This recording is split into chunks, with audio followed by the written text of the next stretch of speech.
اعوذ باللہ من الشیطان الرجیم بسم اللہ الرحمن الرحیم۔ تمام دیکھنے اور سننے والے ناظرین کو میری طرف سے السلام علیکم۔ سونف اور سفید تل رات کو دودھ میں ڈال کر پیا کریں، ہمیشہ جوان رہو گے۔ پیٹ میں کیڑے موجود ہیں تو پودینے کا رس ناف میں لگائیں، بہت مفید ہے۔ اگر چہرے کا رنگ سیاہ ہو گیا ہے تو انار اور سیب کھانا شروع کر دیں، چند دنوں میں جلد سفید ہو جائے گی۔ چہرے کو خوبصورت بنانے کے لیے دودھ کے ساتھ کھجور کھایا کریں۔ موٹاپا ختم کرنے کے لیے نیم گرم پانی میں شہد ملا کر پیا کریں۔ پودینے والی چٹنی اپنی غذا میں شامل کر لیں، چہرے پر کبھی بڑھاپا اور جھریاں نہیں آئیں گی۔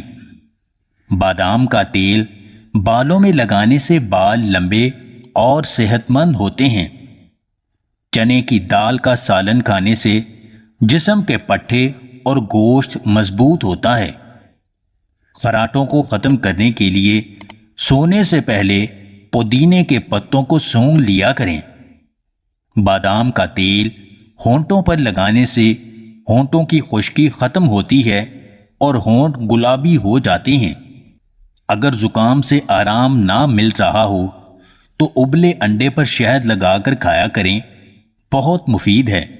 زیادہ چائے پینے سے انسان کے چہرے پر جلدی کالا پن آ جاتا ہے۔ پٹھوں کے درد اور کھنچاؤ کے لیے بادام کا تیل نیم گرم کر کے مالش کریں، بہت مفید ہے۔ سمجھنا محبت سے بڑھ کر ہے، کیونکہ جسے آپ کی ذات کی گہرائی کا ادراک ہی نہ ہو، وہ محبت کے دعوے میں بھی سچا نہیں ہو سکتا۔ اگر آپ کو ہماری یہ ویڈیو پسند آئے تو اسے لائک اور شیئر ضرور کیجیے گا، اور مزید ویڈیوز حاصل کرنے کے لیے دیسی ٹپس پوائنٹ چینل کو سبسکرائب کر لیں۔